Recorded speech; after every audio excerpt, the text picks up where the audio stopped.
अस्सलामुअलैकुम, welcome to my YouTube channel. कैसे हैं आप सब? तो मैं आज आपको सिखाऊंगी बादाम से सिर्फ 1 मिनट में छिलका उतारने का तरीका। तो उसके लिए हमने सबसे पहले बादाम चाहिए। तो यहाँ पर मैंने तकरीबन 20 अदद बादाम लिए हैं। उसके बाद हम एक बर्तन में पानी लेंगे और पानी को इतना गर्म करेंगे कि बबल्स आ जाए। उसके बाद हम बादाम शामिल करेंगे। तो यहाँ पर मैंने बादाम शामिल कर लिए हैं और इसको तब तक पकाएंगे जब तक ये पानी बॉयल हो जाए।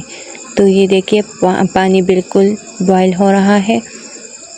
अब हम चूल्हे को ऑफ़ कर लेंगे और इसको थोड़ा सा ठंडा कर लेंगे। तो यहाँ पर पानी ठंडा हो चुका है। अब हम इस तरह से बादाम से छिलके उतारेंगे।